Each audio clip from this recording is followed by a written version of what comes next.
to welcome all the dignitaries on the dais to come forward and light the lamp.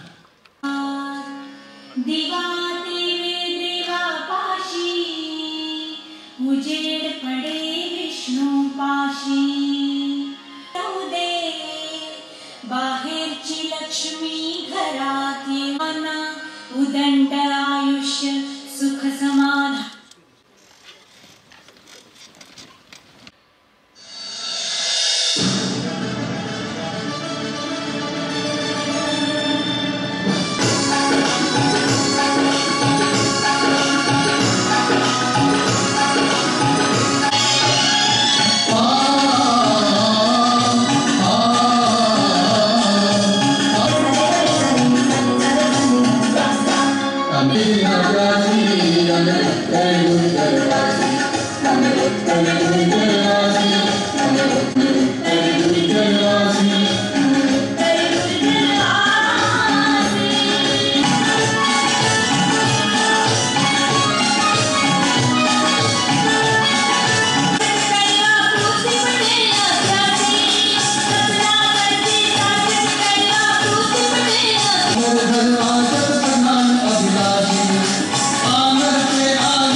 Indeed, we are delighted to have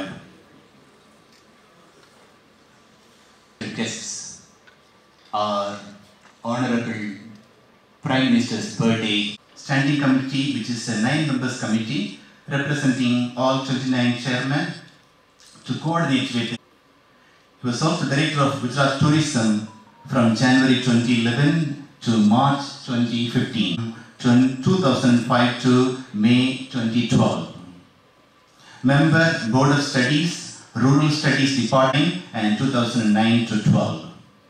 Dear sir, we are indeed privileged to have you with us, and I request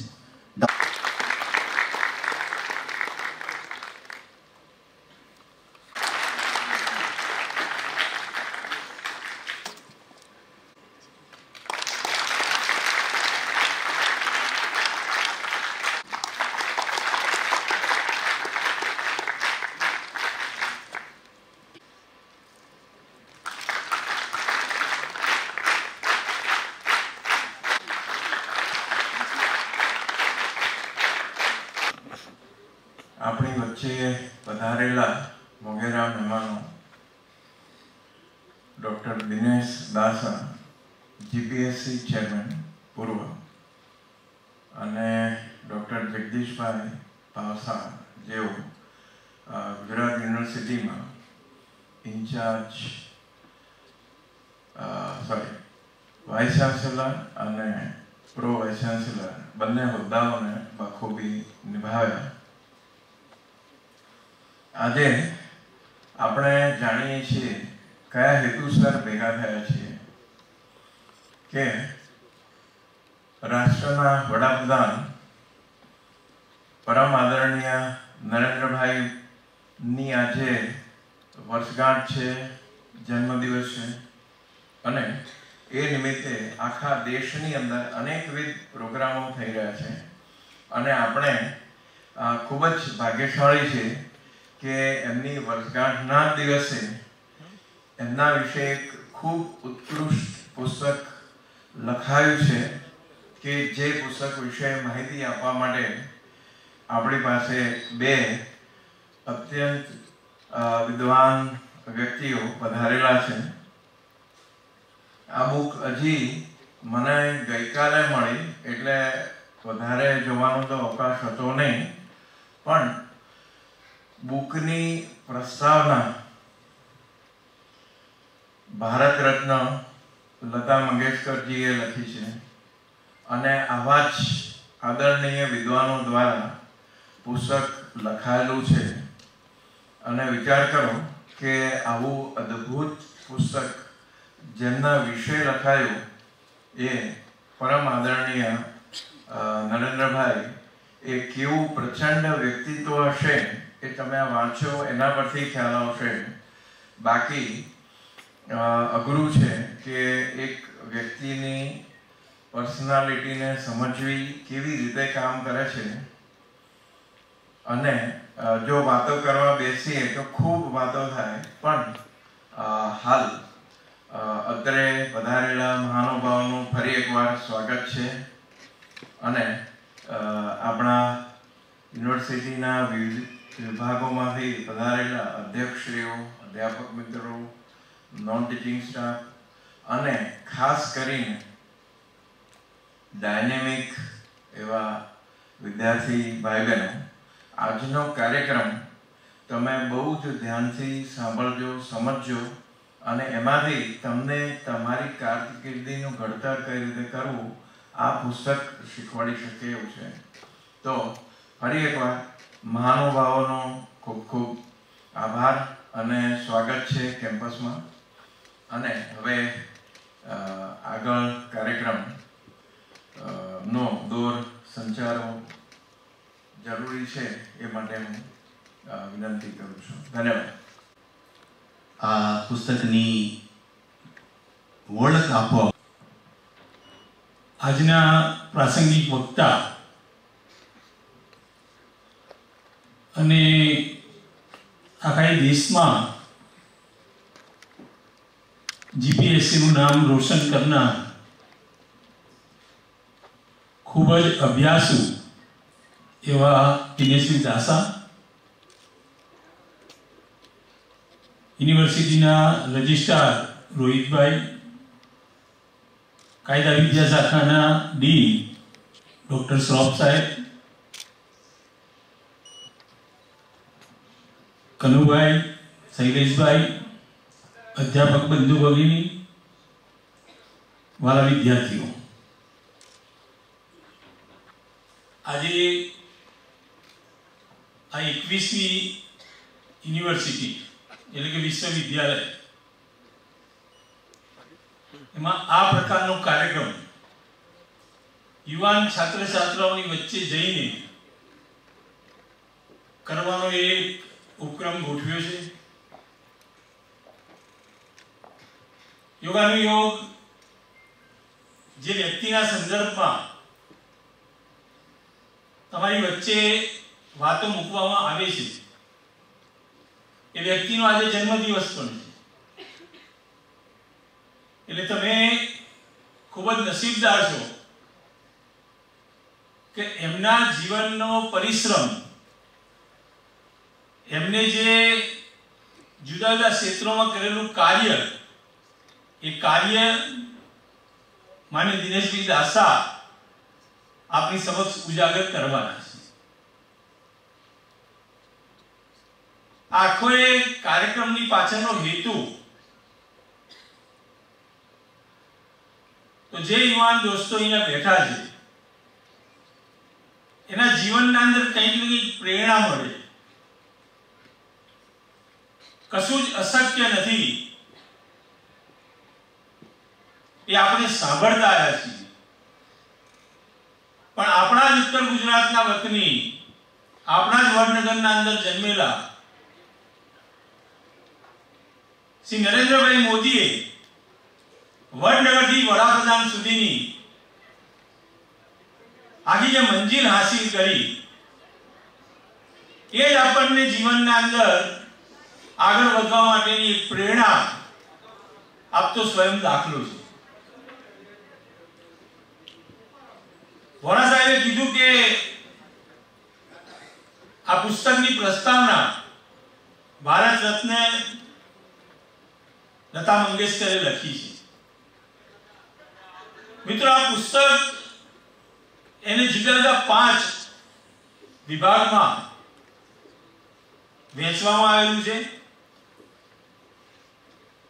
Narendrabhai મોદીએ ગુજરાતના અંદર 13 વર્ષ મુખ્યમંત્રી તરીકે કામ કર્યું, 8 વર્ષથી વધારે સમયથી દેશના વડાપ્રધાન તરીકે કામ કરી રહ્યા છે. આવો 21 વર્ષ સુધીનો અને હજી પણ એ કાર્યકાળ ચાલી રહ્યો છે. આવો કાર્યકાળ આખા વિશ્વના અંદર કોઈ વ્યક્તિએ લગાતાર ગવર્નમેન્ટના હેડ તરીકે કાર્ય કરીને લોક કલ્યાણલક્ષી કાર્યો કર્યા હોય એવો કોઈના નામે છે નહીં. આ 21 જે લેખકોએ પોતે પ્રત્યક્ષ એમને મળીને અનુભવેલી વાતો અને એમના ઓબ્ઝર્વેશન, નરેન્દ્રભાઈ મોદીએ જે કાર્યો કર્યા હોય એ કાર્યોને એમના પોતાના ઓબ્ઝર્વેશન એને ખૂબ જ ઉડાણપૂર્વક એનું નિરીક્ષણ કરી એને તલાશી અને પોતાના લેખ સ્વરૂપે આ પુસ્તકના અંદર મૂક્યા છે. એ લેખો જે છે એ દિલ્હીના રૂપા પબ્લિકેશને એને આ પુસ્તક સ્વરૂપે આપણી વચ્ચે મૂકવાનું કામ કર્યું છે. મેં અગાઉ કીધું એમ આ આખું એક પ્રેરણા તમને મળે એ માટેનું પુસ્તક છે કે એક આપણા જ ઉત્તર ગુજરાતમાંથી જન્મેલ વ્યક્તિ એવી કેવી નીતિઓ અખત્યાર કરે છે, એવા કયા પગલા સમાજ જીવનના અંદર સમાજ જીવનને ફાયદો થાય એના માટે કરે છે, એનું આ પુસ્તકના અંદર નિરૂપણ છે. તાજેતરમાં જ એમને દિલ્હીના લાલ કિલ્લા પરથી 5 સંકલ્પો આપણી વચ્ચે મૂક્યા છે. એ 5 સંકલ્પોની અંદર 2047માં ભારતને વિકસિત રાષ્ટ્ર બનાવવાનો સંકલ્પ છે. મિત્રો, આ વિકસિત રાષ્ટ્રનો સંકલ્પ એ તમારા બધાના સહકારથી, તમારા બધાના પરિશ્રમ થકી એમને સાકાર કરવાનું સ્વપ્ન સેવ્યું છે. આખા વિશ્વના અંદર અત્યારે સૌથી વધારે યુવાનો કોઈ દેશ પાસે હોય તો ભારત પાસે છે. અને યુવાનોના અંદર અખૂટ શક્તિ ભરેલી હોય છે.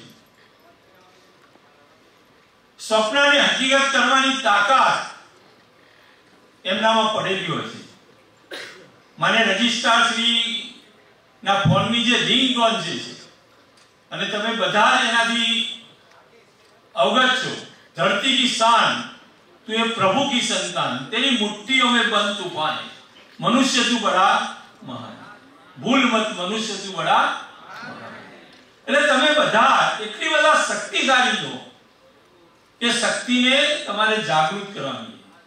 આ પુસ્તકને નિમિત્ત બનાવી આખા રાજ્યના અંદર આખા રાષ્ટ્રના યુવાનોને આ રાષ્ટ્ર માટે જીવવા કટિબદ્ધ કરવા માટેનો એક સુંદર અભિગમ એ હાથ ધરવામાં આવે છે. વિકસિત ભારત એ વિકસિત ભારતના મહત્વના આધારસ્તંભ આપ સૌ યુવાનો છો. 2047ના અંદર જ્યારે ભારત આઝાદીના 100 વર્ષ ઉજવે અને એ વખતે તમારા હાથમાં જ આ દેશનું સુકાન હશે. જેમ આકાશને કોઈ સીમા નથી એમ શક્યતાઓ તકોને પણ કોઈ અંત નથી. આપ સૌ તકોને પકડો, આવા પુસ્તકમાંથી પ્રેરણા લો અને તમારું જીવન એ ઉન્નત બનાવો. તમારું કલ્યાણ કરો, પરિવારનું કલ્યાણ કરો, આ રાજ્યનું કલ્યાણ કરો, રાષ્ટ્રનું કલ્યાણ કરો એવો સંકલ્પ લો. એના અંદર આ પુસ્તક તમને ઉપયોગી થાય એટલી વાત કરી વિરમું છું. વંદે માતરમ, ભારત માતા કી. It's the book to all of us. It is written by 22 people. About 20 years of political journey of our Prime Minister, and it is so insightful that there is very minute details about the country's progression and consists of journey of that man who dedicates his whole life for the people of our country. Thank you for revealing to us all treasure to us. Now I request Dr. Dinesh Dasa for the chief guest's address. Welcome.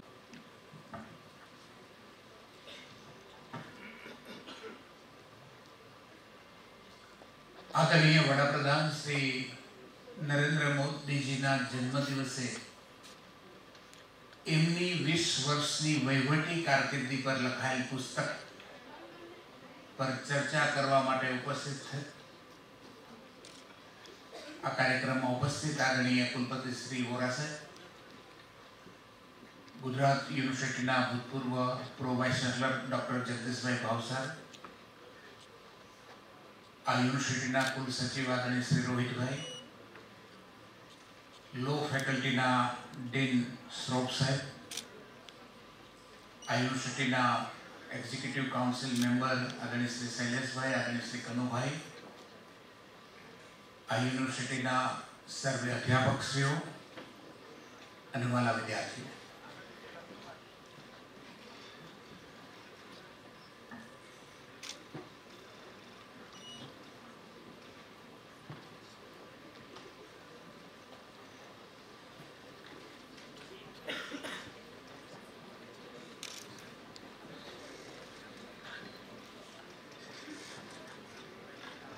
Modi at 20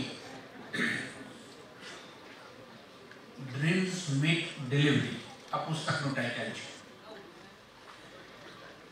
आदरणीय जगदीश भाई भावसार बात करी कि आ पुस्तक totally 5 विभागों में लखाયેલું છે અને 21 જેટલા ઓથર્સ એ આ પુસ્તકમાં પોતાના ચેપ્ટર્સ કન્ટ્રીબ્યુટ કર્યા છે। આ પુસ્તકના જે લેખકો છે જેમણે પોતાના ચેપ્ટર્સ કન્ટ્રીબ્યુટ કર્યા છે એમાં ગૃહમંત્રી Amitbhai Shah, external affair minister એટલે કે વિદેશ મંત્રી જયશંકર, આપણા national security advisor Ajit Doval, tennis star PV Sindhu, IT Infosys કંપનીના ચેરમેન નંદન નીલેકની, इकोनॉमिस्ट अनंत नटराजन અને અરવિંદ પનગરિયા, તેમજ ઘણા બધા લેખકોએ પોતાના મત, પોતાના વિચારો અને પોતાના અનુભવો આ પુસ્તકની અંદર લખ્યા છે। સામાન્ય રીતે જો ચર્ચા કરવા બેસીએ તો એક ચેપ્ટર ઉપર એક સત્ર થાય અને વક્તા તરીકે વક્તાનો આ ટેસ્ટ છે કે આ 21 લોકોએ લખેલી વાતો એ 21 કરતા થોડીક વધારે મિનિટોમાં આપની સમક્ષ મૂકવી। મિત્રો, ગવર્નન્સ અને ગુડ ગવર્નન્સ આ બે શબ્દો એ મોડર્ન ડેવલપમેન્ટ લિટરેચરમાં આજકાલ ખૂબ પ્રચલિત છે। પહેલા ગવર્નન્સની વાત કરતા હતા, હવે ગુડ ગવર્નન્સની વાત કરીએ છીએ। એમાં હવે પાછું ઈ ગવર્નન્સ આવ્યું છે। વર્લ્ડ બેંકે 1992 માં એમનો એક જે રિપોર્ટ આપ્યો ગવર્નન્સ એન્ડ ડેવલપમેન્ટ, એમની અંદર એને ગવર્નન્સની ગુડ ગવર્નન્સની વ્યાખ્યા આપી છે અને એને કીધું છે good governance is a manner in which the power is exercised in management of country's economic and social reforms resources for the development। એમને ગુડ ગવર્નન્સ કહેવાય કે સત્તાના માધ્યમથી રાષ્ટ્રના આર્થિક અને સામાજિક જે રિસોર્સિસ છે એ રિસોર્સિસનો વિકાસ માટે ઉપયોગ કરવો। આ વર્લ્ડ બેંકે ગુડ ગવર્નન્સની ઓફિશિયલી આપેલી વ્યાખ્યા છે અને સાદી ભાષામાં જો ગવર્નન્સની વ્યાખ્યા કરવી હોય તો governance is a process of decision making and the process in the way the decisions are being implemented।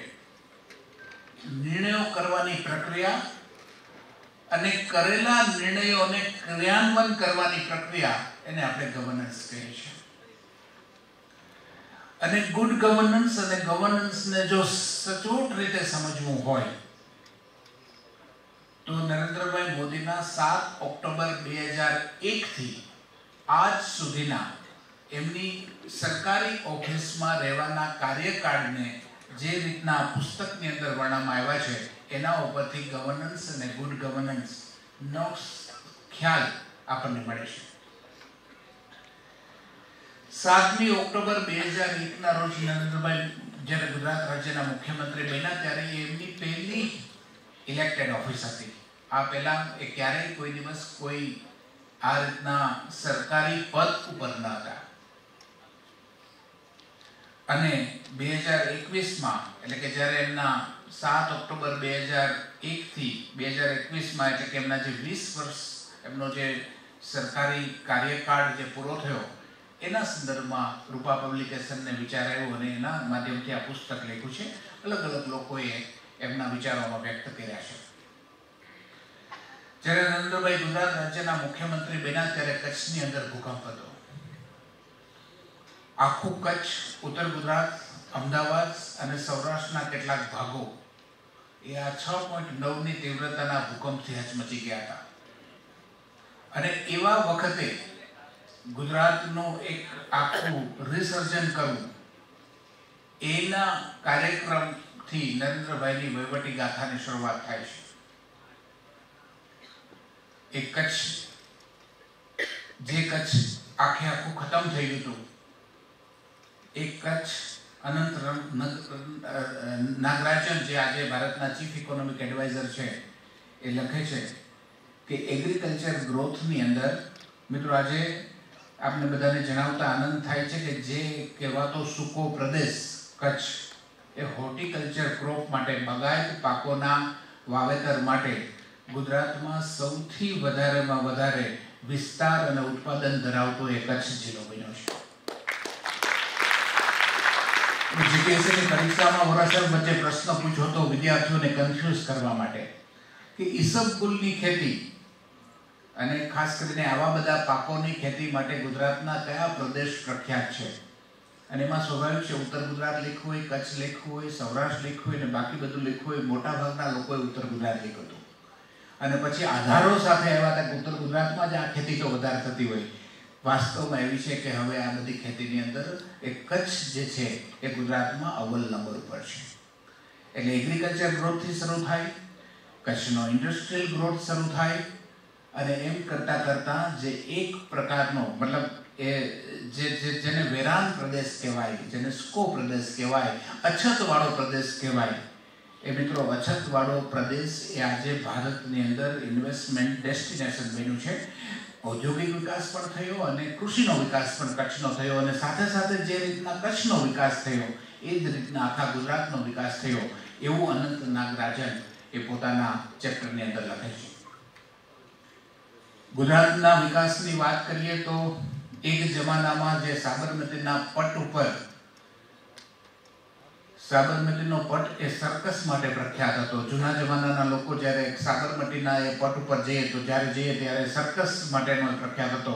આજે મિત્રો એ સાબરમતીનો એ રિવરફ્રન્ટ પ્રોજેક્ટ એના માટે અલગ અલગ લોકોએ અલગ અલગ લખ્યું છે. ગ્લોબલ કન્સલ્ટન્સી ફર્મ KPMG લખે છે કે the Sabarmati Riverfront Development Project is among the 100 innovative projects that aim to make cities livable and sustainable. ગુજરાતના રસ્તા, ગુજરાતની અંદર પાવર સપ્લાય, ગુજરાતનો લો એન્ડ ઓર્ડર, ગુજરાતની અંદર ટુરિઝમ ડેવલપમેન્ટ. જ્યારે ટુરિઝમની વિષય આવે છે ત્યારે કચ્છને ચોક્કસ યાદ કરવું પડે. દેશ આઝાદ થયો એ પછી આ દેશમાં મોટા ભાગના જે ટુરિસ્ટ ડેસ્ટિનેશન હતા, જે પ્રવાસના સ્થળો હતા, એ મોટા ભાગના અંગ્રેજોએ વિકસાવેલા હતા. હું ધાર્મિક સ્થળોની વાત નથી કરતો, જે પર્યટન સ્થળો જેને તરીકે ઓળખાય છે એ બધા એ દેશમાં અંગ્રેજોના વખતમાં વિકસાવેલા હતા. માઉન્ટ આબુ હોય કે બાકી કોઈ પણ હોય, એ હિલ સ્ટેશન્સ હોય કે બાકી બધા હોય, અંગ્રેજોના વખતમાં ડેવલપ થયેલા હતા. નરેન્દ્રભાઈ આવ્યા પછી, મુખ્યમંત્રી બન્યા પછી આ દેશની અંદર 4 કે 5 એવા પર્યટન સ્થળો હશે, પ્રવાસન કેન્દ્રો હશે કે જે દેશની આઝાદી પછી ડેવલપ થયા છે. અને ગર્વ સાથે કહેવું પડે કે એમાંના 2 પ્રવાસ સ્થળ એ ગુજરાતની અંદર છે. કચ્છનું ધોરડો કે જ્યાં રણ મહોત્સવ આકાર લે છે અને બીજું સ્ટેચ્યુ ઓફ યુનિટી જે કેવડિયા ખાતે એ થયું છે. અને જે ઇકોનોમિક્સ સાથે સંકળાયેલા વિદ્યાર્થીઓ હશે એને પ્રવાસન અને ઇકોનોમિક્સ સાથે શું સંબંધ છે એ મારે સમજાવવાની જરૂર નથી. જે જગ્યા ઉપર પ્રવાસન સ્થળનો વિકાસ થાય છે એ સ્થળ એનો ઇન્ડસ્ટ્રીયલ ડેવલપમેન્ટ એ ઓટોમેટિક, એનો ઇકોનોમિક ડેવલપમેન્ટ એ ઓટોમેટિક થતું હોય. નરેન્દ્રભાઈના કાર્યકાળની અંદર આ પ્રકારનું ડેવલપમેન્ટ થયું એવું અનંત નંદરાજન નોંધે છે. આ ઉપરાંત વાઇબ્રન્ટ ગુજરાતને એક ડેસ્ટિનેશન હબ તરીકે દેશના તમામ રાજ્યોની અંદર જ્યારે ઇન્વેસ્ટમેન્ટ કરવાનો વિષય આવે ત્યારે જે રોકાણકારો જે છે એ હંમેશા એ રાજ્યની પોલિટિકલ ઇક્વેશન્સ, એ રાજ્યની લો એન્ડ ઓર્ડર, રાજ્યની અંદર બાકી બધા જે સંસાધનો જે છે એનો અભ્યાસ કરતા હોય છે. અને એવા સંજોગોમાં ગુજરાત એ પ્રિફર્ડ ઇન્વેસ્ટમેન્ટ ડેસ્ટિનેશન બની રહે એટલા માટે થઈને ગુજરાતની અંદર વાઇબ્રન્ટ ગુજરાતની પરંપરા શરૂ કરવામાં આવી.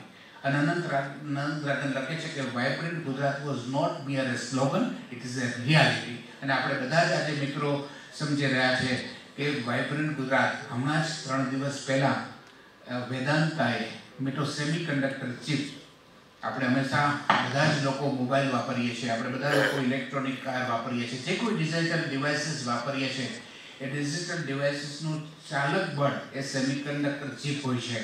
અને 1,54,000 કરોડના ઇન્વેસ્ટમેન્ટ સાથે વેદાંતા અને તાઇવાનની એક કંપનીએ અમદાવાદની બાજુમાં આ સેમિકન્ડક્ટરનો ચિપ્સ બનાવવાનો પ્લાન્ટ માટેના કરારો થયા છે.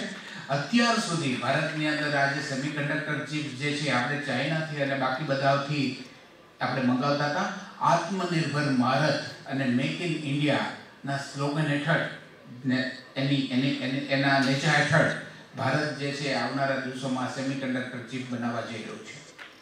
અને નરેન્દ્રભાઈ મોદીના આ કાર્યકાળને જો આપણે ડિવાઈડ કરવો હોય તો એને 3 રીતે નરેન્દ્રભાઈના કાર્યકાળને આપણે એની ચર્ચા કરી શકીએ. એક, નરેન્દ્રભાઈ મુખ્યમંત્રી બન્યા તે પહેલાનો 30 વર્ષનો કાર્યકાળ, પછી એક રાજ્યના મુખ્યમંત્રી બન્યા એ 13 વર્ષનો કાર્યકાળ, અને હવે આ બુક જ્યારે લખાણી હતી ત્યારે 7 વર્ષનો કાર્યકાળ હતો, આજે લગભગ 8 વર્ષનો કાર્યકાળ છે એ દેશના વડાપ્રધાન તરીકે છે. ત્યારે અમિતભાઈ શાહ એમના ચેપ્ટરની અંદર લખે છે કે નરેન્દ્રભાઈના 20 વર્ષના વહીવટી કાર્યકાળને જો આપણે સમજવો હોય તો એ 20 વર્ષ પહેલાના 3 દશકાના એના પબ્લિક લાઈફના કાર્યકાળને સમજવું પડે. એક પબ્લિક લાઈફમાં એક કાર્યકર્તા તરીકે, એક સંગઠનના વ્યક્તિ તરીકે નરેન્દ્રભાઈએ આખા દેશનો પ્રવાસ કર્યો, દુનિયાનો પ્રવાસ કર્યો, અને દુનિયાની અંદર જે શ્રેષ્ઠ હતું એ શ્રેષ્ઠ એને ઓબ્ઝર્વ કર્યું. આપણે ઘણી વખત વિદેશમાં ઘણા બધા લોકો જતા હોય છે, પણ વિદેશમાં જઈએ અને ત્યાં શું જોવું, એસ જયશંકર જે ભારતના વિદેશ મંત્રી જે છે એ લખે છે કે એ જ્યારે ભારતના ફોરેન સેક્રેટરી હતા ને અત્યારે ભારતના વિદેશ મંત્રી છે, એમણે એવું કીધું કે નરેન્દ્રભાઈ સાથે મારે એઝ એ ફોરેન સેક્રેટરી તરીકે અને ત્યારબાદ વિદેશ મંત્રી તરીકે વિદેશમાં જવાનું જોયું, અને એને એક વસ્તુ ઓબ્ઝર્વ કરી કે એને ક્યારેય હંમેશા ત્યાં પ્રચલિત હોય ત્યાં જવાનો પ્રયત્ન નથી કર્યો. કેનેડામાં ગયા હોય તો નાયગ્રા ધોધ જોવા જઈએ તેવું નહીં, એની જગ્યાએ બીજું ત્યાંના રેલવે સ્ટેશન, ત્યાંની બેન્કિંગ વ્યવસ્થા, ત્યાંની ગવર્નન્સની વ્યવસ્થા, બાકી બધું જે છે એ જ હંમેશા એમણે જોવાનો પ્રયત્ન કર્યો. અને ત્યાં જોઈને એમણે જે શ્રેષ્ઠ હતું એ શ્રેષ્ઠ જે છે ભારતની અંદર ઇમ્પ્લિમેન્ટ કરવાનો પ્રયત્ન કર્યો.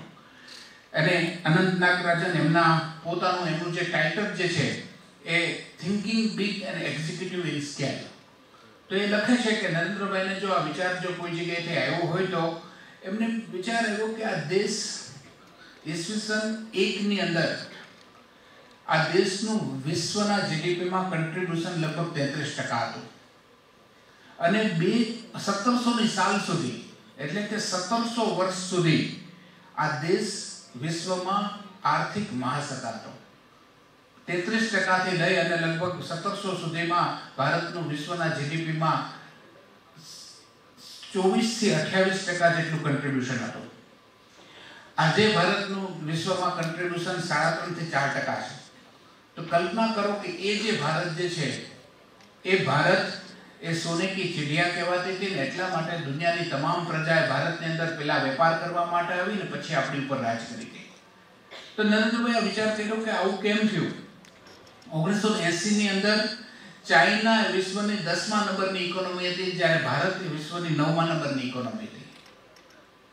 તો કંઈક એવું થયું કે જેને કારણે કંઈક પ્લાનિંગમાં એવું થયું કે જેને કારણે આપણે પ્રમાણમાં પાછળ રહ્યા, અને જે મોડ ઓફ પ્રોડક્શન જે છે એ લેબર ઇન્સેન્ટિવ્સમાંથી કેપિટલ ઇન્સેન્ટિવ થયા.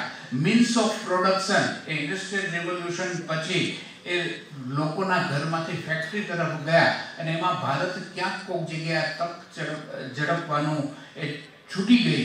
અને એને કારણે આજે ભારત અને ચાઇનાની ઇકોનોમીની વાત કરીએ તો આપણે હમણાં $3.5 ટ્રિલિયન ઇકોનોમી થઈ છે. ચાઇનાની 12 થી 13 ટ્રિલિયન ઇકોનોમી છે. મતલબ આપણા કરતા 4 થી 5 ગણી મોટી ઇકોનોમી એ આપણી સાથે હતો, અને આપણી જેટલું સંખ્યાબળ ધરાવતો દેશ જે છે એ કરી શક્યું. તો એ જે તક જે ચૂકાઈ ગઈ એ તકને ફરીથી વળગવાને એમાંથી બેઠું થવા માટે થઈ અને નરેન્દ્રભાઈએ કેન્દ્રમાં આવ્યા પછી કેટલાક ઉપક્રમો શરૂ કર્યા છે. એમાંનો એક ઉપક્રમ એટલે મેક ઇન ઇન્ડિયા, એમાંનો એક ઉપક્રમ એટલે આત્મનિર્ભર ભારત, એમાંનો એક ઉપક્રમ એટલે ડિજિટલ ઇન્ડિયા, એમાંનો એક ઉપક્રમ એટલે સ્કિલ ઇન્ડિયા, એમાંનો એક ઉપક્રમ એટલે મુદ્રા બેંક. અને આવા વિવિધ પ્રોજેક્ટો માટે ઇકોનોમિક્સના જે વિદ્યાર્થીઓ છે એમને ખબર હશે કે આપણે ત્યાં 3 ઇકોનોમીના સેક્ટર હોય છે: પ્રાઇમરી સેક્ટર, સેકન્ડરી સેક્ટર અને ટર્શરી સેક્ટર. પ્રાઇમરી સેક્ટર એટલે એગ્રીકલ્ચર અને એની સાથે સંકળાયેલ ઇન્ડસ્ટ્રી, સેકન્ડરી સેક્ટર એટલે મેન્યુફેક્ચરિંગ સેક્ટર,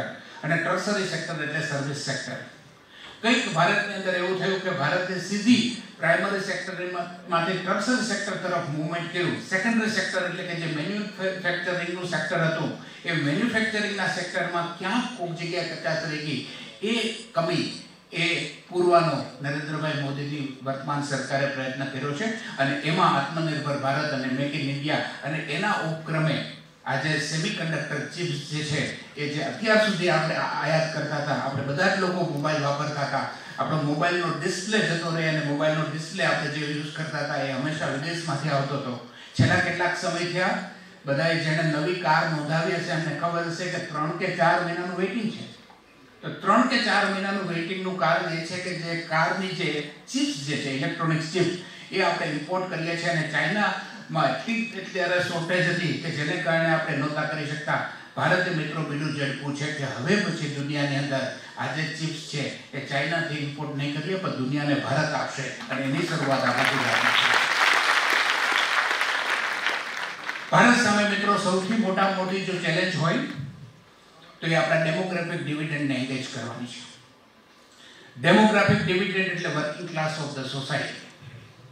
કોઈ પણ રાષ્ટ્રના જીવનમાં 1000 કે 2000 વર્ષની અંદર એક તબક્કો એવો આવે છે કે જેમાં ગુજરાતીમાં 2 પ્રકારના ધનની ચર્ચા છે: ખાતું ધન અને કમાતું ધન.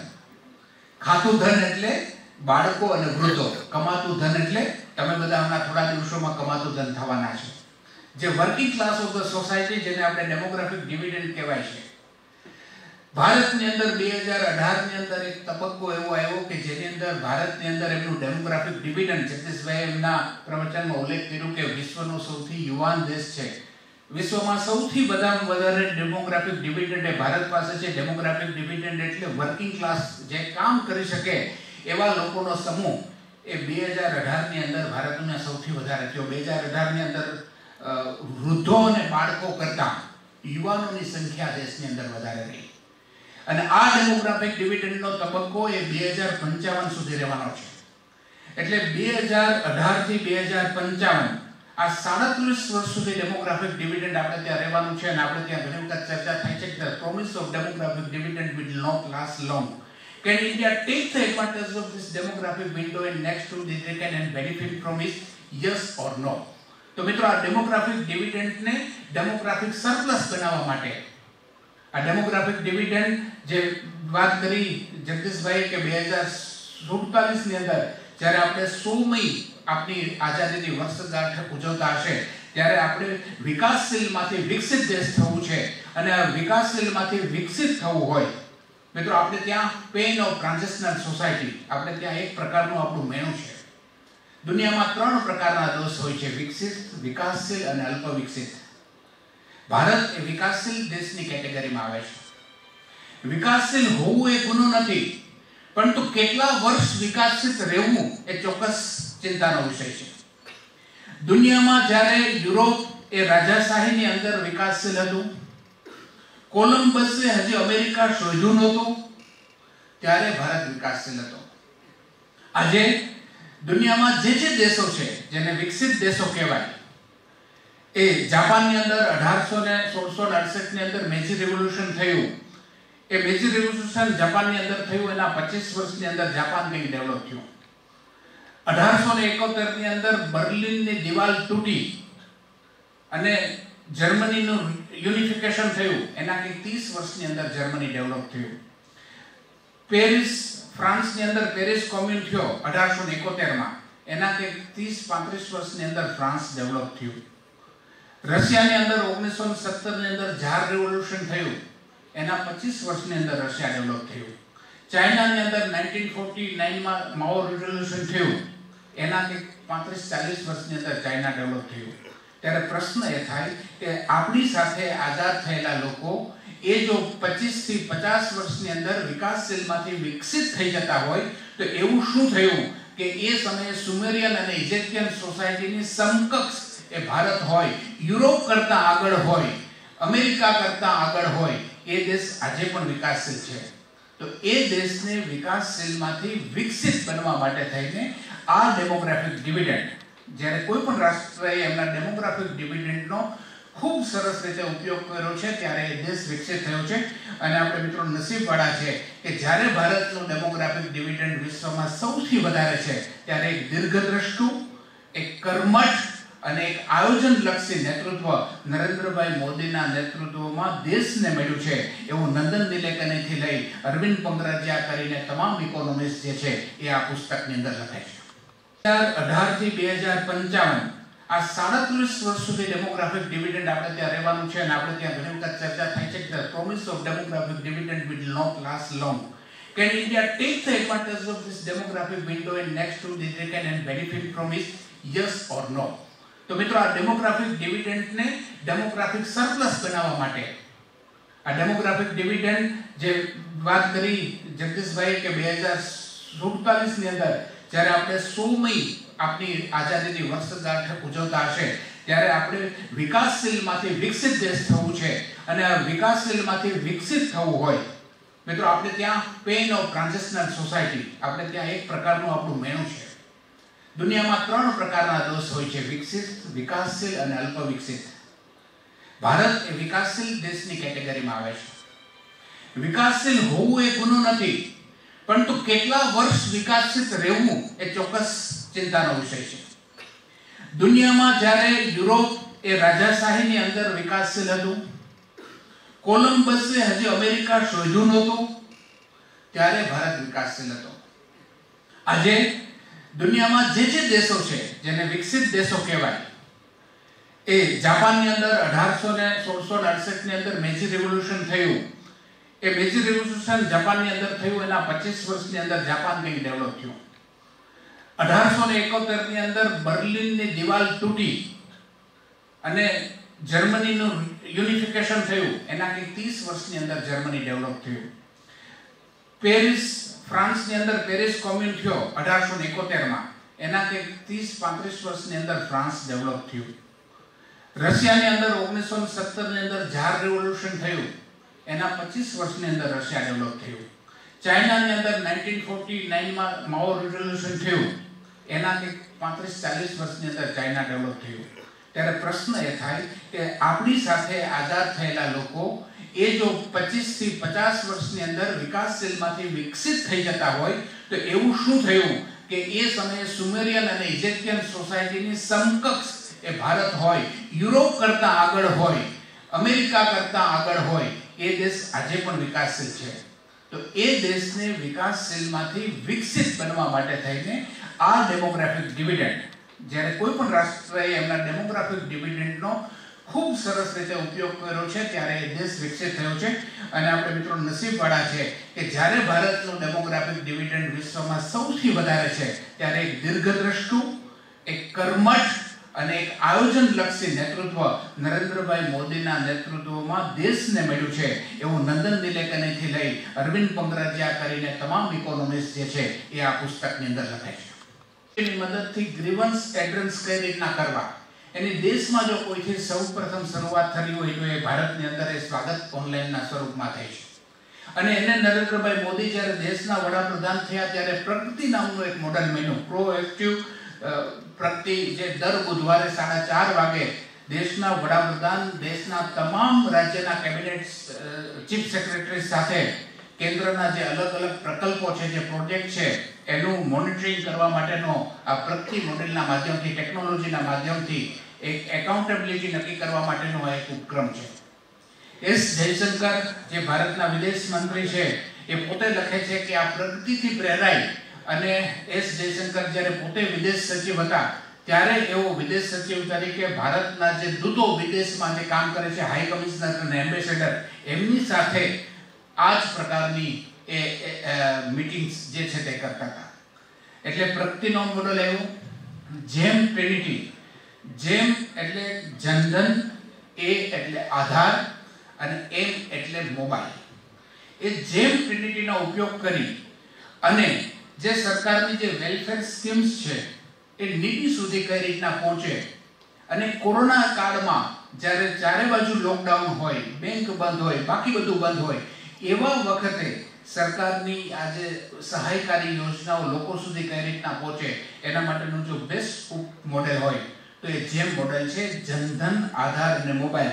નંદન નીલકણી એના ચેપ્ટરની અંદર લખે છે કે 31 ડિસેમ્બર 2021 સુધીમાં કેન્દ્ર સરકાર દ્વારા 20.43 લાખ કરોડ રૂપિયા એ વિવિધ સહાયના રૂપમાં લોકોના સીધા ખાતામાં જમા થયા છે. અને એ લખે છે કે આ જે ટેકનોલોજીનો ઉપયોગ કર્યો, જનધન, આધાર અને મોબાઈલ, એના કારણે કંઈક કેટલા બોગસ એકાઉન્ટ, ઘોસ્ટ બેનિફિશરીઝ અને લીકેજીસને રોકી શક્યા. અને એને કારણે એસ્ટિમેટેડ આજે 20.43 લાખ કરોડ રૂપિયા સહાય જે અપાય છે એમાં 2 લાખ કરોડ રૂપિયા ખોટા લોકોને ચૂકવાતા અટકાવ્યા છે. આ 2 લાખ કરોડ રૂપિયાનું ટેકનોલોજીના મદદથી સેવિંગ થયું છે, એવું નંદન નીલકણી પોતાના પુસ્તકની અંદર લખે છે. દેશની અંદર અલગ અલગ જે મોટા સ્ટેપ થયા એ અરવિંદ પંકરાજીયા, આમાંથી જીપીએસસી નું નામ કેટલા લોકોએ સાંભળ્યું છે? કેટલા લોકો તૈયારી કરે છે? બહુ ઓછા લોકો કરે છે. તો મિત્રો થોડુંક આજે ચર્ચાઓ જે છે, અરવિંદ પંકરાજીયા પોતાના પુસ્તકની અંદર લખે છે કે આ દેશની અંદર કયા 6 રિફોર્મ્સ કેન્દ્ર સરકારમાં નરેન્દ્રભાઈ મોદી વડાપ્રધાન બન્યા પછી લખ્યા. તો પહેલો એક મોડર્ન બેન્કરપ્સી કોડ, એટલે જે ખરીને બેંકમાંથી જે લોન લેતા હતા અને લોન નહોતા ભરતા એના પાસેથી લોન વસૂલ કરવા માટેની એક આચાર સંહિતા, એક સંહિતા જે નક્કી થઈ એને કહેવાય છે મોડર્ન બેન્કરપ્સી કોડ. તમે બધા જો જીપીએસસી ની તૈયારી કરતા હશે તો આ બધા ઇન્ટરવ્યુઝમાં પણ પૂછાશે અને લેખિત પરીક્ષામાં પણ પૂછાશે, એટલે એ રીતના પણ તમને કામ આવશે. તો મોડર્ન બેન્કરપ્સી કોડ એક પહેલો પ્રયત્ન. બીજો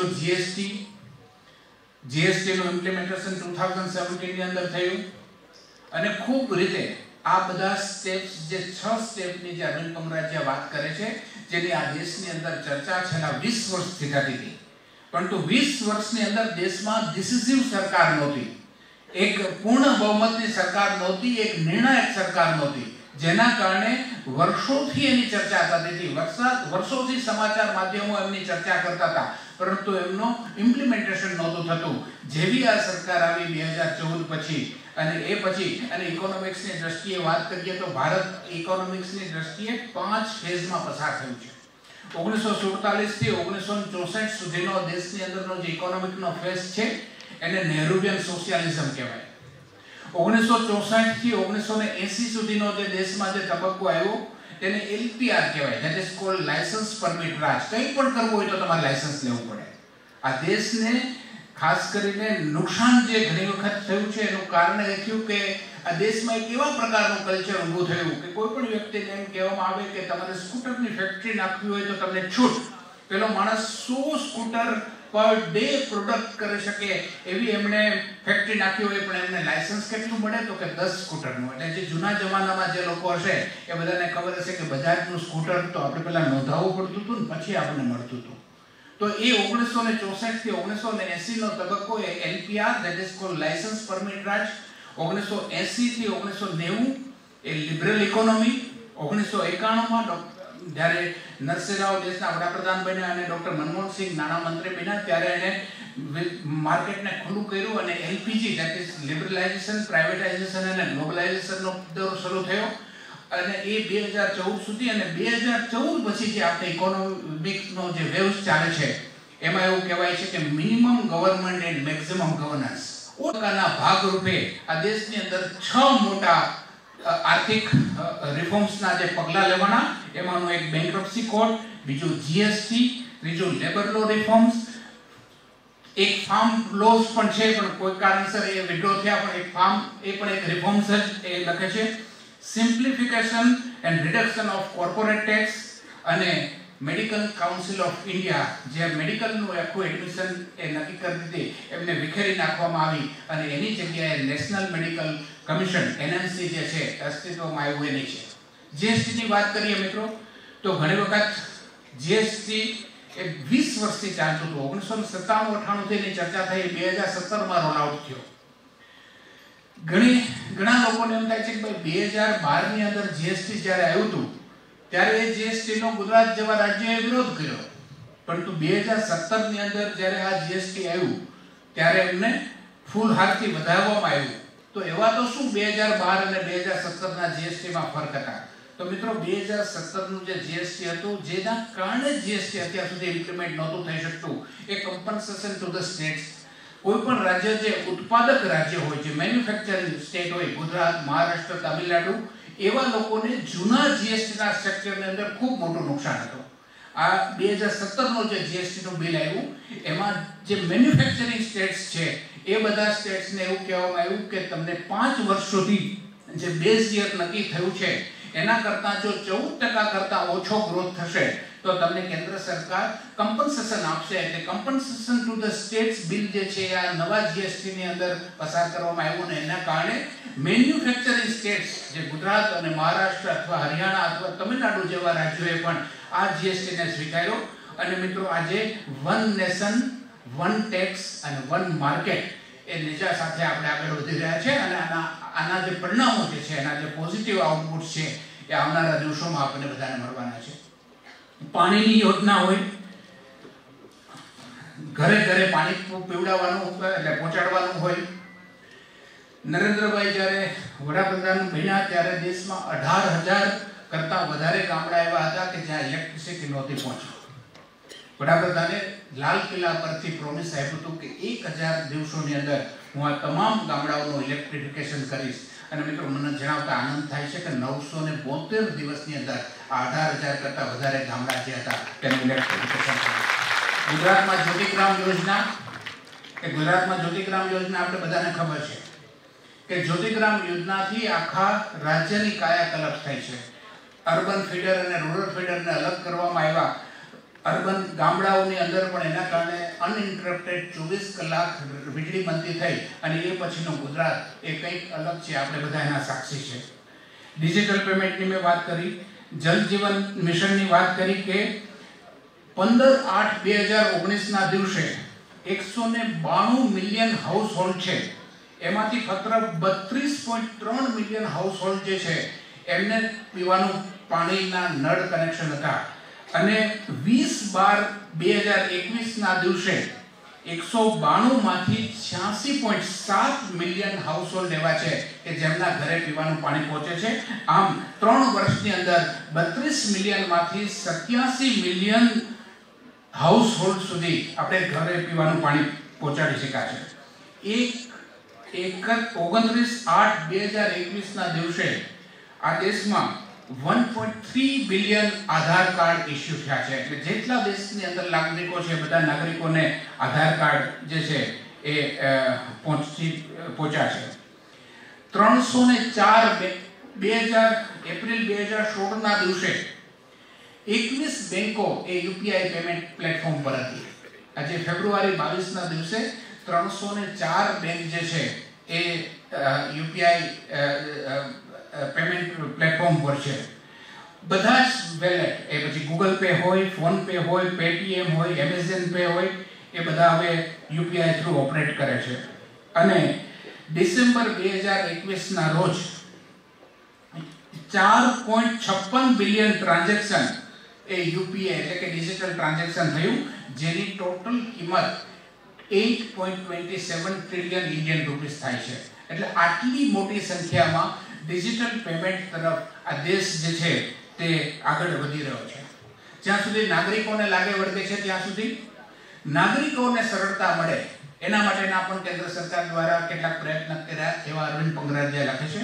એમાંનું પહેલું એક, મિત્રો, આપણે કોઈ પણ જગ્યાએ જીપીએસસીમાં કે બાકી કોઈ જગ્યાએ તમે અરજી કરો તો તમારે તમારા સર્ટિફિકેટને ટ્રુ કોપી કરાવવી પડતી, અને આ ટ્રુ કોપી કરવા માટે કોઈ ગેઝેટેડ ઓફિસરને બોલાવવા પડતા. એ ગેઝેટેડ ઓફિસર પાસે જવું પડે. યુનિવર્સિટીના કોઈ પ્રોફેસર હોય તો ન ચાલે. જે જીપીએસસી કે યુપીએસસીના માધ્યમથી જે લોકો ગેઝેટેડ ઓફિસર થયા હોય એ આપણને પ્રમાણપત્ર આપે તો આપણું સર્ટિફિકેટ વેલિડ, બાકી આપણું સર્ટિફિકેટ વેલિડ ન બનાય. આ સરકારે નક્કી કર્યું કે આવા કોઈ બીજા કોઈનું એટેસ્ટેશનની જરૂર નથી. તમે પોતે તમારું સર્ટિફિકેટ એટેસ્ટેડ કરો, તમે પોતે સેલ્ફ સર્ટિફિકેટ કરો કે આ મારી ડિગ્રી જે છે સાચી છે, અને તમારો વિશ્વાસ કરીને ભરતી કરનારી સંસ્થા અને બાકી બધા લોકો તમારા સર્ટિફિકેટ સ્વીકારશે. બીજું, ટેક્સની અંદર જૂના જમાનામાં, મિત્રો, આપ તો બધા વિદ્યાર્થીઓ છે, હજુ ક્યારેક ટેક્સ વગેરે, અને હું ઈચ્છું છું કે તમે બહુ મબલક ટેક્સ ભરો, તમે એવા ધનવાન બનો કે તમારા આઈટીઆર રિટર્ન એટલા મોટા થાય કે જેથી કરીને એટલા થાય અને શક્ય બને. પરંતુ જે લોકોએ ટેક્સ ઇન્કમ ટેક્સ ભર્યા છે, બધાને ખબર હતી કે પહેલા ઇન્કમ ટેક્સ ભરતા હતા ત્યારે નાનકડી એવી ક્વેરીઝ આવે અને ઇન્કમ ટેક્સની ઓફિસોમાં ચક્કર કરવા પડતા. આજે, મિત્રો, દેશની અંદર ફેસલેસ ટેક્સ રેઝિમ બન્યું છે, જેની અંદર આપણે આપણો ઇન્કમ ટેક્સ ભરીએ છીએ, અને કોઈ અસમની અંદર એની સ્ક્રુટિની કરે છે, કાં એ બેંગ્લોરની અંદર સ્ક્રુટિની કરે છે. જે કંઈ નાની મોટી એમાં ત્રુટિ હોય તો આપણે ઈમેલ દ્વારા જાણ કરવામાં આવે છે, અને આપણું જે આઈટીઆર આપણું વેરીફાઈ થઈ જાય, અને એના અમુક કલાકોની અંદર આપણું ઇન્કમ ટેક્સનું રિટર્ન પાછું આવી જાય છે. હું અહીંયા બેઠેલા તમામ પ્રાધ્યાપકોને ખાતરીપૂર્વક કહું છું કે આ વર્ષનું તમારું આઈટીઆરનું રિટર્ન હશે, રિફંડ પાછું આવી ગયું હશે. તો આ દેશની અંદર એક ફેસલેસ ટેક્સ રિટર્ન આ દેશમાં ઉપસ્થિત થયું છે. પેન્શનર્સ, જે લોકો પેન્શન લેતા હોય એમણે પહેલા પોતે જીવતા છે એવું બતાવવા માટે જે તે ઓફિસે જવું પડતું હતું, અને વૃદ્ધો હોય, ચાલી ન શકે, કોઈ બીજી બધી તકલીફ હોય, અને એમને કારણે એને દર વર્ષે એમણે પોતે ત્યાં પેન્શન ઓફિસમાં જવું પડે કે પોતે જીવતા છે. આજે એમને પણ સરળતા કરી આપી છે. આજે ડિજિટલ વેરિફિકેશનનો એક મોડ ઉમેરાયો છે. અને ચોથું, પાસપોર્ટ માટે કોઈ પણ પાસપોર્ટ વેરીફાઈ કરવું હોય તો પોલીસ ક્લિયરન્સ લેવું પડે, અને એના માટે દરેક વ્યક્તિએ પોલીસ સ્ટેશને આટા મારવા પડતા હતા, એના ધક્કા ખાવા પડતા હતા. આજે એમાં પણ ડિજિટલ ઓનલાઈન પાસપોર્ટમાં પોલીસ વેરિફિકેશનની સુવિધા ઉમેરી છે. એટલે લોકો માટે પણ આ પ્રકારના થયા છે. ગવર્મેન્ટ રિફોર્મ્સની વાત કરીએ તો પ્લાનિંગ કમિશનની જગ્યાએ નીતિ આયોગ આવ્યું છે. પ્લાનિંગ કમિશન એ બોટમ અપ એપ્રોચ હતો,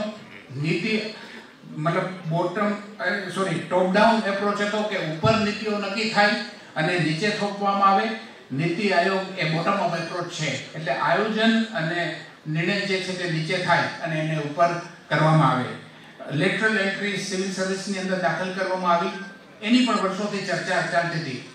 ઘણી વખત એવી ચર્ચા થાય છે કે ભાઈ આ કામ તો યુપીએસસી અને જીપીએસસી નું હોવું જોઈએ, પરંતુ સેકન્ડ એડમિનિસ્ટ્રેટિવ રિફોર્મ કમિશને એ નક્કી કર્યું કે આ દેશમાં બધું જ બ્યુરોક્રેટ્સ નક્કી કરે, બધું જ એડમિનિસ્ટ્રેશન બ્યુરોક્રેટ્સ કરે એ નક્કી નથી. દેશમાં જેટલા પણ મોટા કામો થયા છે, એ પછી કૃષિની હરિયાળી ક્રાંતિ હોય, એ એમએસ સ્વામીનાથને કર્યું, he was lateral entrant, he was not career bureaucrat.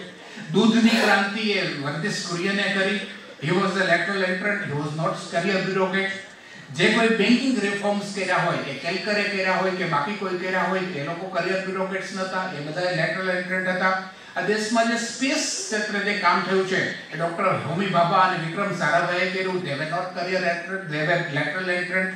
અને છેલ્લે નંદન નીલોકાની, જેને આધાર યુઆઈડી બનાવ્યું, એ પણ એક કરિયર બ્યુરોક્રેટ નહોતા, એ બહારથી આવેલા હતા. એટલે ડોમેન એક્સપર્ટ સરકારની અંદર આવે અને પોતાની સેવા આપે અને એ આ ક્ષેત્રમાં આગળ વધે, એના માટે લેટરલ એન્ટ્રી સ્કીમ એ એક બહુ મોટું સિવિલ સર્વિસ નું રિફોર્મ્સ કહી શકાય.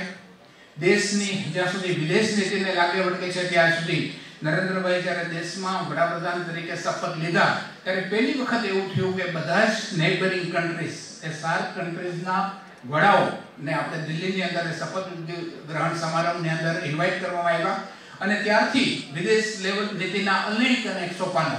એક ઉદાહરણ તરીકે આપું તો આપણો નોર્થ ઈસ્ટ પ્રદેશ છે.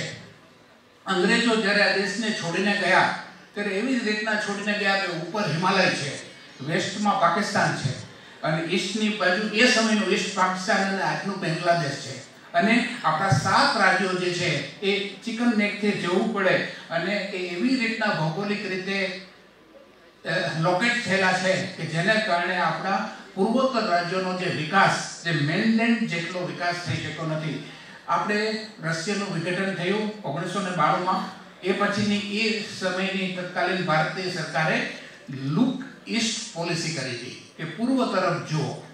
2014માં નરેન્દ્રભાઈની સરકાર આવી અને એને લુક ઈસ્ટ પોલિસીમાંથી એક્ટ ઈસ્ટ પોલિસી કરી અને એમને કીધું છે act east through north east, આવું એક સ્લોગન આપ્યું. અને આપણે એશિયન કન્ટ્રીઝ અને ફાર ઈસ્ટ સાઉથ ઈસ્ટના જે કન્ટ્રીઝ છે એની સાથે 4C connectivity, culture, capacity building અને કેપિટલ, આ 4C ના માધ્યમથી અને કોમર્સ, કેપિટલ મીન્સ કોમર્સ, આ 4C ના માધ્યમથી ભારતે આપણા જે પૂર્વોત્તરના રાજ્યો જે છે, પૂર્વોત્તરના દેશો છે એની સાથે સંબંધ બાંધવાનું શરૂ કર્યું છે.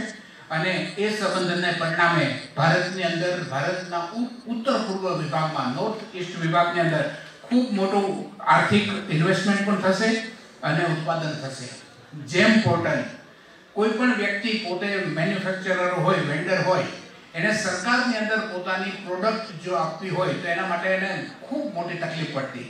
આજે ગવર્મેન્ટ ઈ માર્કેટ, મને એમ લાગે છે કે યુનિવર્સિટીનું પણ જે કંઈ પરચેસિંગ છે એ જેમના માધ્યમથી થતું હશે. આજે કઈ કેટલા નવા સ્ટાર્ટઅપ્સ યુવાનો જે છે એ જેમના માધ્યમથી યુનિવર્સિટીમાં અને રેલવેમાં અને ભારતના જેટલા સાહસો છે એમાં પોતાની પ્રોડક્ટને છે તે વેચી શકે છે.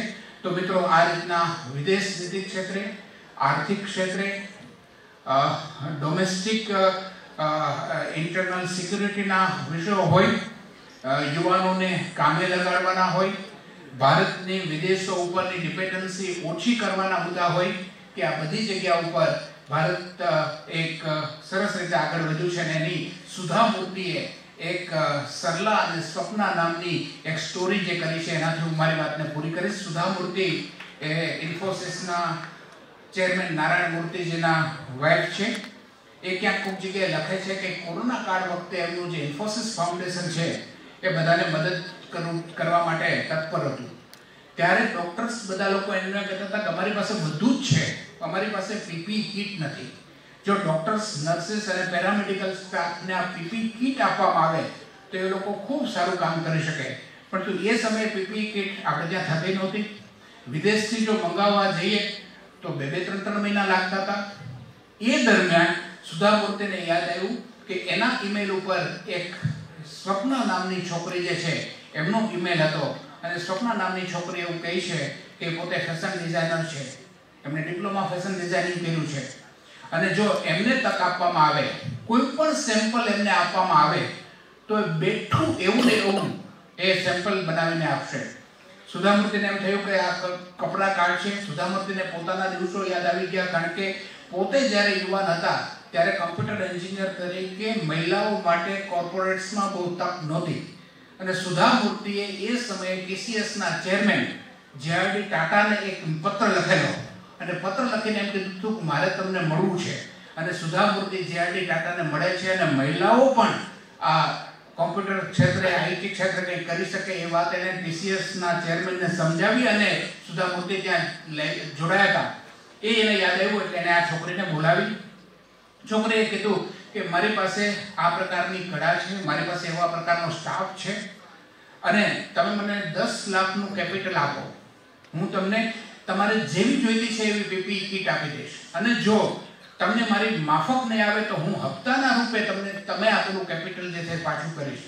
સુધામૂર્તિએ હિંમત કરી, એ છોકરીને 10 લાખ રૂપિયા આપ્યા. એ છોકરીએ સેમ્પલ બનાવ્યું. સુધામૂર્તિજીએ સેમ્પલ એ બેંગ્લોરના ડૉક્ટર્સને મોકલ્યું, ત્યારે ડૉક્ટર્સે કીધું કે વિદેશોથી જે આપણે પીપી કિટ ઇમ્પોર્ટ કરીએ છીએ એના કરતાં પણ આ સારી છે. અને એનાથી પ્રેરાઈ અને સુધામૂર્તિજીએ એ છોકરી જે છે એ છોકરીને એક બહુ મોટો ઓર્ડર આપ્યો અને એમનું કામ ચાલતું રહ્યું. અચાનક એક દિવસ એ છોકરી એ સ્વપ્ના એ સુધામૂર્તિને મળવા માટે આવે છે અને સાથે સાથે કંઈક એક મીઠાઈ લાવે છે. એટલે સુધામૂર્તિએ કીધું કે તને તારું છેલ્લા પહેલાંનું પેમેન્ટ નથી મળ્યું? તો કે બધું મળી ગયું છે, પણ તો હું તમને મળવા આવી છું અને આ તમારા માટે મીઠાઈ લાવી છું કારણ કે તમને ભાવે છે. તો કે તને કેમ ખબર પડી કે મને આ ભાવે છે? ત્યારે એને કીધું કે મારી મમ્મીએ કીધું. તો તારી મમ્મીને કેમ ખબર પડી? તો કે મારા મમ્મી નીચે આવ્યા છે, એમને બોલાવ્યું. એટલે એમ કરીને સરલા એ જે સ્વપ્નાની જે મમ્મી છે એમને બોલાવે છે અને એ સ્વપ્ના હવે લગભગ એની 60-65 વર્ષની ઉંમર હતી સરલાની, સુધામૂર્તિને મળે છે અને એમ કહે છે કે આજથી 25-30 વર્ષ પહેલાં તમે જ્યારે બધા ગામડાઓનો પ્રવાસ કરતા હતા ત્યારે તમે કર્ણાટકના એક તાલુકામાં એક ડૉક્ટરને ત્યાં તમારું નિવાસ હતું. એ ડૉક્ટર તો એ સમયે પ્રવાસે જવાના હતા, પણ ડૉક્ટરે તમને એવું કીધું હતું કે તમે મારે ત્યાં અઠવાડિયું રહો, મારે ત્યાંની જે મેડ છે એ તમારી ખૂબ સાર સંભાળ રાખશે. અને તમે અઠવાડિયું સુધી એ ડૉક્ટરને ત્યાં રહ્યા હતા અને તમારી જે સાર સંભાળ કરી હતી એ સરલા હું. અને ત્યારે હંમેશા તમે મને એમ કહેતા કે તારી છોકરીને શું કરવું બનાવી છે? ત્યારે હું કહેતી કે મારે એને રિસેપ્શનિસ્ટ બનાવી છે, કારણ કે એક ડૉક્ટરને ત્યાં કામ કરતું હોય તો એમને એમની છોકરી માટે મોટામાં મોટું સપનું તો એ રિસેપ્શનિસ્ટ બનવાનું હોય. ત્યારે સુધામૂર્તિ એમને કહેતા કે ના તું એને ભણાવ. એ એમ કહે છે કે આજે મારી છોકરી એણે 11-12 કર્યું, એ પછી એને ફેશન ડિઝાઇનિંગ કર્યું, એમની પાસે 60 જેટલો સ્ટાફ છે અને તમે કેવો એવું એ સરસમાં સરસ બનાવી દે. એટલે ત્યારે સુધામૂર્તિ કહે છે કે there is A change of wind, make in India અને આત્મનિર્ભર ભારત છે જે પીપી કિટ માટે થઈ અને આપણે વિદેશ ઉપર આધાર રાખતા હતા. એ પીપી કિટ એક ડૉક્ટરને ત્યાં કામવાળી હતી, એમની છોકરી એ મોટી થઈ અને એ પણ આજે પીપી કિટનું સર્જન કરી શકે. એટલો ભારતની અંદર એક અમાપ પોટેન્શિયલ છે, આપણા યુવાનોની અંદર એક અમાપ શક્તિ છે. આ શક્તિને વિકસવા માટેનું પ્લેટફોર્મ અત્યારની જે આત્મનિર્ભર, હું ફરીથી કહું છું, આત્મનિર્ભર digital India, make in India, Mudra આવી યોજનાઓના માધ્યમથી મળે છે. અને મને ચોક્કસ શ્રદ્ધા અને વિશ્વાસ છે કે 2047માં જ્યારે આપણે આપણી આઝાદીની 100મી જયંતિ ઉજવતા હશું ત્યારે આ ડેમોગ્રાફિક ડિવિડન્ડ એ ડેમોગ્રાફિક સરપ્લસ બનાવી અને વર્ષોથી ભારત ઉપર જે વિકાસશીલ હોવાનું મેળવું છે એ વિકાસશીલમાંથી આપણે વિકસિત ભારતના સિટીઝન હોઈશું અને પરમ કૃપાળુ પરમાત્મા આપણને એ દિશામાં લઈ જવાની તમામ શક્તિ આવે એવી જ અભ્યર્થના સાથે મારી વાતને પૂરી કરું છું. ભારત માતાની જય. જે લોકેટ થયેલા છે કે જેને કારણે આપણા પૂર્વોત્તર રાજ્યોનો જે વિકાસ, જે મેનલેન્ડ જેટલો વિકાસ થઈ શક્યો નથી. આપણે રશિયાનું વિઘટન થયું 1992માં, એ પછીની એ સમયની તત્કાલીન ભારતીય સરકારે લુક ઈસ્ટ પોલિસી કરી હતી કે પૂર્વ તરફ જુઓ. 2014માં નરેન્દ્રભાઈની સરકાર આવી અને એને લુક ઈસ્ટ પોલિસીમાંથી એક્ટ ઈસ્ટ પોલિસી કરી અને એમને કીધું છે act east through north east, આવું એક સ્લોગન આપ્યું. અને આપણે એશિયન કન્ટ્રીઝ અને ફાર ઈસ્ટ, સાઉથ ઈસ્ટના જે કન્ટ્રીઝ છે એની સાથે 4C connectivity, culture, capacity building અને કેપિટલ, આ 4Cના માધ્યમથી અને commerce, sorry capital means commerce, આ 4Cના માધ્યમથી ભારતે આપણા જે પૂર્વોત્તરના રાજ્યો જે છે, પૂર્વોત્તરના દેશો છે એની સાથે સંબંધ બાંધવાનું શરૂ કર્યું છે. અને એ સંબંધને પરિણામે ભારતની અંદર, ભારતના ઉત્તર પૂર્વ વિભાગમાં, નોર્થ ઈસ્ટ વિભાગની અંદર ખૂબ મોટું આર્થિક ઇન્વેસ્ટમેન્ટ પણ થશે અને ઉત્પાદન થશે. જેમ પોર્ટલ, કોઈ પણ વ્યક્તિ પોતે મેન્યુફેક્ચરર હોય, વેન્ડર હોય, એને સરકારની અંદર પોતાની પ્રોડક્ટ જો આપવી હોય તો એના માટે એને ખૂબ મોટી તકલીફ પડતી. આજે ગવર્મેન્ટ ઈ માર્કેટ, મને એમ લાગે છે કે યુનિવર્સિટીનું પણ જે કંઈ પરચેસિંગ છે એ જેમના માધ્યમથી થતું હશે. આજે કઈ કેટલા નવા સ્ટાર્ટઅપ્સ યુવાનો જે છે એ જેમના માધ્યમથી યુનિવર્સિટીમાં અને રેલવેમાં અને ભારતના જેટલા સાહસો છે એમાં પોતાની પ્રોડક્ટને છે તે વેચી શકે છે. તો મિત્રો, આ રીતના વિદેશ નીતિ ક્ષેત્રે, આર્થિક ક્ષેત્રે, ડોમેસ્ટિક ઇન્ટરનલ સિક્યુરિટીના વિષયો હોય, યુવાનોને કામે લગાડવાના હોય, ભારતની વિદેશો ઉપરની ડિપેન્ડન્સી ઓછી કરવાના મુદ્દા હોય કે આ બધી જગ્યા ઉપર ભારત એક સરસ રીતે આગળ વધ્યું છે અને એની સુધા મૂર્તિએ એક સરલા અને સ્વપ્ના નામની એક સ્ટોરી જે કરી છે એનાથી હું મારી વાતને પૂરી કરીશ. સુધા મૂર્તિ એ ઇન્ફોસિસના ચેરમેન નારાયણ મૂર્તિજીના વાઇફ છે. એ ક્યાંક કોઈક જગ્યાએ લખે છે કે કોરોના કાળ વખતે એમનું જે ઇન્ફોસિસ ફાઉન્ડેશન છે એ બધાને મદદ કરવા માટે તત્પર હતું. ત્યારે ડોક્ટર્સ બધા લોકો એમને કહેતા હતા કે અમારી પાસે બધું જ છે, અમારી પાસે પીપી કિટ નથી. જો ડોક્ટર્સ, નર્સિસ અને પેરામેડિકલ સ્ટાફને આ પીપી કિટ આપવામાં આવે તો એ લોકો ખૂબ સારું કામ કરી શકે. પરંતુ એ સમયે પીપી કિટ આપણે ત્યાં થતી નહોતી. વિદેશથી જો મંગાવવા જઈએ તો 2-3 મહિના લાગતા હતા. એ દરમિયાન સુધા મૂર્તિને યાદ આવ્યું કે એના ઈમેલ ઉપર એક સ્વપ્ના નામની છોકરી જે છે એમનો ઈમેલ હતો અને સ્વપ્ના નામની છોકરી એવું કહે છે કે પોતે ફેશન ડિઝાઇનર છે, એમણે ડિપ્લોમા ફેશન ડિઝાઇનિંગ કર્યું છે અને જો એમને તક આપવામાં આવે, કોઈ પણ સેમ્પલ એમને આપવામાં આવે તો એ બેઠું એવું ને એવું એ સેમ્પલ બનાવીને આપશે. સુધા મૂર્તિને એમ થયું કે આ કપડા કાઢશે. સુધા મૂર્તિને પોતાના દિવસો યાદ આવી ગયા, કારણ કે પોતે જ્યારે યુવાન હતા ત્યારે કમ્પ્યુટર એન્જિનિયર તરીકે મહિલાઓ માટે કોર્પોરેટ્સમાં બહુ તક નહોતી અને સુધા મૂર્તિએ એ સમયે TCSના ચેરમેન JRD ટાટાને એક પત્ર લખેલો અને પત્ર લખીને એમ કીધું હતું કે મારે તમને મળવું છે. અને સુધા મૂર્તિ JRD ટાટાને મળે છે અને મહિલાઓ પણ આ કોમ્પ્યુટર ક્ષેત્રે, IT ક્ષેત્રે કંઈ કરી શકે એ વાત એને TCSના ચેરમેનને સમજાવી અને સુધા મૂર્તિ ત્યાં જોડાયા હતા. એ એને યાદ આવ્યું એટલે એને આ છોકરીને બોલાવી. છોકરીએ કીધું કે મારી પાસે આ પ્રકારની કળા છે, મારી પાસે એવા પ્રકારનો સ્ટાફ છે અને તમે મને 10 લાખનું કેપિટલ આપો, હું તમને તમારે જેવી જોઈતી છે એવી પીપી કિટ આપી દઈશ અને જો તમને મારી માફક નહીં આવે તો હું હપ્તાના રૂપે તમે આપેલું કેપિટલ જે છે પાછું કરીશ. સુધા મૂર્તિએ હિંમત કરી, એ છોકરીને 10 લાખ રૂપિયા આપ્યા. એ છોકરીએ સેમ્પલ બનાવ્યું. સુધા મૂર્તિજીએ સેમ્પલ એ બેંગ્લોરના ડૉક્ટર્સને મોકલ્યું. ત્યારે ડૉક્ટર્સે કીધું કે વિદેશોથી જે આપણે પીપી કિટ ઇમ્પોર્ટ કરીએ છીએ એના કરતાં પણ આ સારી છે અને એનાથી પ્રેરાઈ અને સુધા મૂર્તિજીએ એ છોકરી જે છે એ છોકરીને એક બહુ મોટો ઓર્ડર આપ્યો અને એમનું કામ ચાલતું રહ્યું.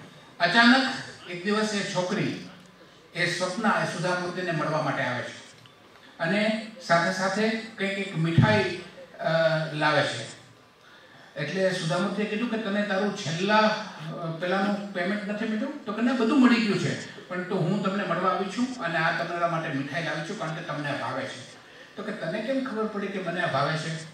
ત્યારે એને કીધું કે મારી મમ્મીએ કીધું. તો તારી મમ્મીને કેમ ખબર પડી? તો કે મારા મમ્મી નીચે આવ્યા છે, એમને બોલાવ્યું. એટલે એમ કરીને સરલા એ જે સ્વપ્નાની જે મમ્મી છે એમને બોલાવે છે અને એ સ્વપ્ના હવે લગભગ એની 60-65 વર્ષની ઉંમર હતી સરલાની. સુધા મૂર્તિને મળે છે અને એમ કહે છે કે આજથી 25-30 વર્ષ પહેલાં તમે જ્યારે બધા ગામડાઓનો પ્રવાસ કરતા હતા ત્યારે તમે કર્ણાટકના એક તાલુકામાં એક ડૉક્ટરને ત્યાં તમારું નિવાસ હતું. એ ડૉક્ટર તો એ સમયે પ્રવાસે જવાના હતા, પણ ડૉક્ટરે તમને એવું કીધું હતું કે તમે મારે ત્યાં અઠવાડિયું રહો, મારે ત્યાંની જે મેડ છે એ તમારી ખૂબ સાર સંભાળ રાખશે અને તમે અઠવાડિયું સુધી એ ડૉક્ટરને ત્યાં રહ્યા હતા અને તમારી જે સાર સંભાળ કરી હતી એ સરલા હું. અને ત્યારે હંમેશા તમે મને એમ કહેતા કે તારી છોકરીને શું કરવું બનાવી છે? ત્યારે હું કહેતી કે મારે એને રિસેપ્શનિસ્ટ બનાવી છે, કારણ કે ડૉક્ટરને ત્યાં કામ કરતું હોય તો એમને એમની છોકરી માટે મોટું સપનું તો એ રિસેપ્શનિસ્ટ બનવાનું હોય. ત્યારે સુધા મૂર્તિ એમને કહેતા કે ના તું એને ભણાવ. એ એમ કહે છે કે આજે મારી છોકરી એણે 11-12 કર્યું, એ પછી એને ફેશન ડિઝાઇનિંગ કર્યું, એમની પાસે 60 જેટલો સ્ટાફ છે અને તમે કેવો એવું એ સરસમાં સરસ બનાવી દે. અને ત્યારે સુધા મૂર્તિ કહે છે કે there is a change of wind, make in India અને આત્મનિર્ભર સરળ છે જે પીપી કિટ માટે થઈ અને આપણે વિદેશ ઉપર આધાર રાખતા હતા. એ પીપી કિટ એક ડૉક્ટરને ત્યાં કામવાળી હતી, એમની છોકરી એ મોટી થઈ અને એ પણ આજે પીપી કિટનું સર્જન કરી શકે. એટલો ભારતની અંદર એક અમાપ પોટેન્શિયલ છે, આપણા યુવાનોની અંદર એક અમાપ શક્તિ છે. આ શક્તિને વિકસવા માટેનું પ્લેટફોર્મ અત્યારની જે આત્મનિર્ભર, હું ફરીથી કહું છું, આત્મનિર્ભર digital India, make in India, Mudra આવી યોજનાઓના માધ્યમથી મળે છે. અને મને ચોક્કસ શ્રદ્ધા અને વિશ્વાસ છે કે 2047માં જ્યારે આપણે આપણી આઝાદીની 100મી જયંતિ ઉજવતા હશું ત્યારે આ ડેમોગ્રાફિક ડિવિડન્ડ એ ડેમોગ્રાફિક સરપ્લસ બનાવી અને વર્ષોથી ભારત ઉપર જે વિકાસશીલ હોવાનું મેળું છે એ વિકાસશીલમાંથી આપણે વિકસિત ભારતના સિટીઝન હોઈશું અને પરમ કૃપાળુ પરમાત્મા આપણને એ દિશામાં લઈ જવાની તમામ શક્તિ આવે એવી જ અભ્યર્થના મીટ ડિલિવરી મોદી સાહેબના વહીવટ કાર્ય ઉપર અને આ વિકાસ વિચાર ઉપર એક સ્વપ્નથી કેવી રીતે આપણે આગળ વધ્યા એ વિશે આપણા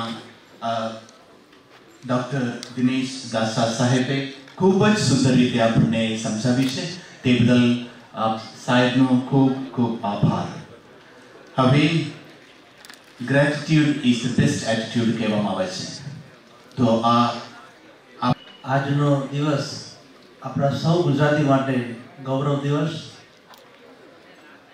અને ભારતના યશસ્વી વડાપ્રધાન આદરણીય નરેન્દ્રભાઈ મોદી સાહેબનો જન્મદિવસ સમગ્ર ભારત વર્ષ ઉજવી રહ્યું છે અને એ સોનામાં સુગંધ ભળે એમ આજે આપણે મોદીએ 20 એ બુક્સનું પ્રવચનનું આયોજન કર્યું હતું. અને આયોજનમાં આજે મુખ્ય વક્તા તરીકે મુખ્ય મહેમાન તરીકે આદરણીય ડૉક્ટર દિનેશભાઈ દાસા સાહેબ. જીપીએસસીનું નામ યાદ આવે ને દિનેશભાઈ દાસા સાહેબ યાદ આવે કારણ કે એનું પર્યાય બની ગયા હતા. ગુડ ગવર્નન્સની વાત જ્યારે કરી હતી ત્યારે શરૂઆત એમને જ કરી હશે એટલે એવા મુખ્ય વક્તા તરીકે તેઓ આપણે આજે પધાર્યા હતા. તેમનો હું આ યુનિવર્સિટી વતી ખૂબ ખૂબ આભારની લાગણી વ્યક્ત કરું છું. ખૂબ ખૂબ આભાર સાહેબ.